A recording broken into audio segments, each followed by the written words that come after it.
It's such a privilege to have you all here, and it's really my pleasure and privilege to introduce our next speaker, Bob Trask, and his wife, Mary. So it's wonderful having you here. Bob Trask is an international speaker. We're really lucky to have him here. He's an international motivational speaker and inspirational speaker. So let's put our hands together for Mr. Bob Trask.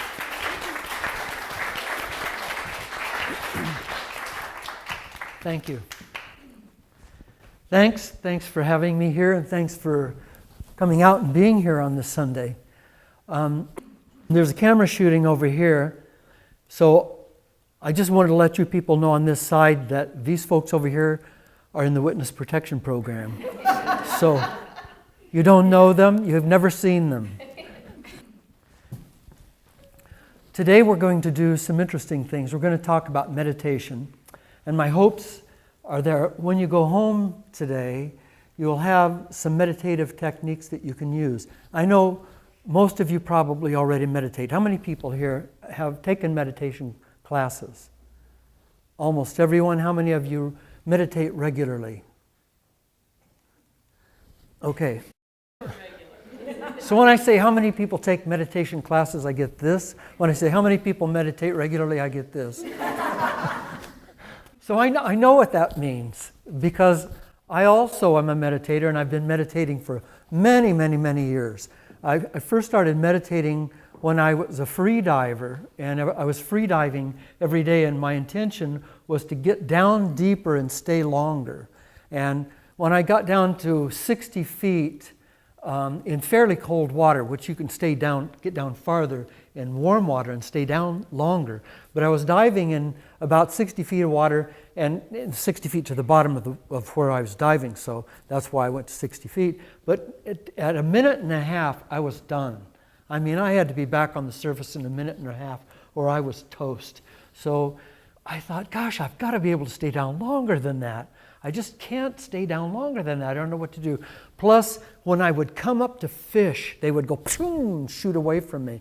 And I wanted to get closer to the fish. So a guy came aboard. I was a sea captain. I was running some kind of dive trips, and we had some National Geographic photographers that went out with us, and we did some really interesting underwater stuff.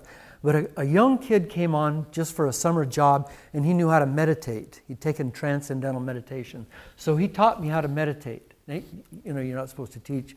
If you're a transcendental meditator, you're not supposed to teach somebody. You're supposed to have them go take the class and get their own mantra. But, you know, he had something I wanted, and so I had something he wanted. So he taught me how to meditate, and it was kind of a clumsy little session, but I practiced it. And as I practiced it, I noticed that some things started changing in my life. I noticed that there are some people that I would approach, some people on my crew, and there was like this vibration between us, and it was like static electricity. As the closer they got, and there was and I'd say, "Hi, John, how's it going?" You know, it's just this. And I noticed that went away. I noticed that I began, you know, when I'd get close to John, I started seeing, hey, this is kind of an interesting guy, and I started hearing what he was really saying. So that was really interesting for me. What I didn't feel that was going to happen, which really happened, is that when I dove, I started staying down longer. And when I came back up to the surface, you come back up to the surface and soak out. I mean, you dive down, you stay as long as you can, come back up to the surface and you lay on the surface. Because if you're a free diver, the top of the water is like a mattress. You just lay there and breathe through your snorkel and get your oxygen back and blow off the excess CO2 and get ready to go back down again. I noticed that I didn't have to stay up nearly as long. I could come up and just go back down again. It was, the whole experience was so different. What else was really exciting was that fish stopped running from me. I didn't understand that. I would see a great big sea bass, and I would start swimming toward it, and it would just turn and start swimming toward me. I had no idea what that was about, and of course I did. You know, is that I was no longer fighting everything, and I no longer had this big bristly aura of, I don't want to. I was just sort of being with the water. And when I would dive, incidentally, when I would dive, and I think most divers would tell you this, when I dive, especially if it was in deep water, when I bent over to go down, there was always a little fear. And as I went down, the deeper I got, the more I felt the pressure of the water, the darker it got as I went down, the more that fear would increase. Now, it wasn't a terror, it was just fear. But after I was free diving for a while, I felt like I belonged in the ocean. I felt like I was at home in the ocean. Then I started diving in Hawaii in warm water. Then I could stay down over 2 minutes. Then after a while, I could stay down over 3 minutes. Then I was out swimming one day off of the City of Refuge, and I saw a group of spinner dolphins coming through. There was a group that just live in that area, spinner dolphins. And I swam out, and they just came over to me, and they swam all around me, and I was swimming right along with them, and it was a marvelous experience. After that, several times, I was able to swim in the Hawaii area with whales. One day, swimming off of Kailua Kona, I went down, and a mother was on the bottom at about 40 feet, and her calf was laying right next to her. And I was able to go down and just swim up and swim around them and be close to them. And I mean, it's just marvelous experiences. So if meditation worked that well for this hard-knuckled, hard-headed sea captain, imagine what it would do for you in your life, with your relationships, with your health, with the energy that flows in and around you, if you were to live in a meditative state. And what I mean by living in a meditative state isn't that you always go around with this, oh. I just think that your whole aura, your whole ambience slows down, and you begin to flow with the river of life. In one of my earlier seminars, and in my first book, I talk about that life is like a river. And I give this example, which was so perfect for me, because I was doing a lot of river rafting at that time, and it made so much sense that if there's a dock out into the river, and there's an old frayed rope hanging off the end of the dock that somebody's forgotten, and you walk out, this is birth, you walk out and you say, I'm going to jump in the river, and you jump in the river, and then you say, oh my God, it's wild and moving and I don't understand. And as you go by the rope, you grab onto it. Now I'm safe. So you're hanging on this rope, and you're water in your face, and you're hanging on, and your arms are tired, and your hands are. And a lot of people live life like that, just hanging onto the rope. But if you let go of the rope and let the river just take you, then you go by farms and villages and wonderful, beautiful things, and you still have control. You can swim over here, you can swim back there, you can even swim up the river a little ways before you get tired. But mostly, Great Spirit knows what it's doing, knows where it's flowing, knows where it's going, and knows why. Understands perfectly who you are.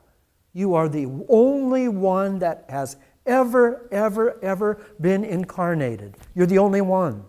Out of the trillions and trillions of people who will come into or have come into this planet, into this family of humans, you are the only one.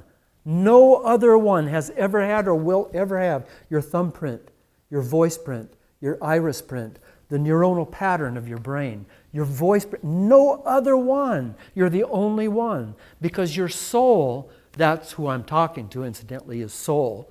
I mean, I'm not talking to ears and bodies. I'm talking to souls. I'm talking to who you really are, the eternal being. You as a soul are the perfect incarnation of Great Spirit, but you're the only one. You're the only incarnation that is like you. You're the only one. You're the only one that can... There's a whole lot of you listening to my voice here. There's a lot of you listening to my voice now on tape. But no one else is hearing what you're hearing. No one else is hearing the voice or the tone that you're hearing. No one else is getting the message that you're getting or not getting. No one else. You're the only one. The only one. And when you're in that river, when you let go of the rope and get into that river and live in flow with grace, with the harmony of the universe, with the soul of Great Spirit, with the breath of God, When you live in that way every day, you then, as Jesus said, the kingdom of heaven is within you. And believe me, when you live like that, the kingdom of heaven is within you. Now today we're going to talk a little bit about meditation, but we're also going to talk about Afghanistan and the wars that are going on there, and the people that are dying there, the people that are dying in Iraq. What about those poor people who are being just slaughtered throughout various parts of Africa? What can we do about that? We're Americans. We live in this utopian society. Even the poorest of us are richer than most of the people in the world. What can we do? If a tree becomes injured by lightning or an accident or by an infestation of vermin of some kind or a disease. Here's this little limb clear out over here on the edge. And off of this limb is this little tendril. And off of this tendril are 2 or 3 leaves. And those leaves are saying, I'm way over here and I'm just this little leaf. What can I do? What can I do? I know that this big tree that I'm a part of has got some problem, but what can I do? And the answer is you can be all that you can be.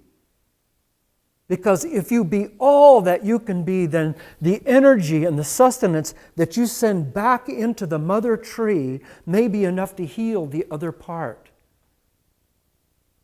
So we have an obligation and an opportunity today and every day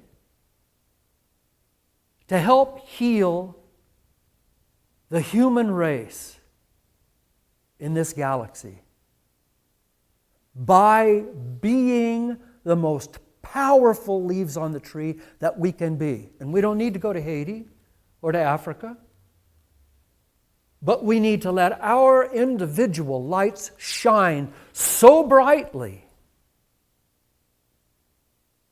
that the lights around us are turned on, and in turn, turn the lights on in other hearts and lives and souls, so that we enrich, empower, and bring health to the whole human family in only the way that we can, because we're the only one.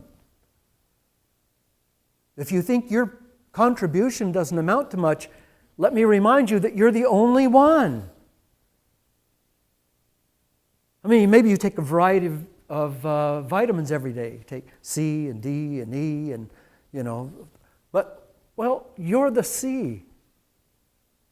You're the only C there is. If you don't put yours out there, there's an incomplete package. If we have a jigsaw puzzle here that we lay out of the entire world and the human race and all of nature, and there's 6 billion parts in that puzzle, and we all get together and put that puzzle together, and when we're finished there's a piece missing, what's the most obvious part of the puzzle? Don't be the missing piece. Just don't be the missing piece. We have the period from when we're born to when we die. We have that period of time. Pretty brief period of time. But we can't waste any of it. We can't afford to waste 1 minute of it.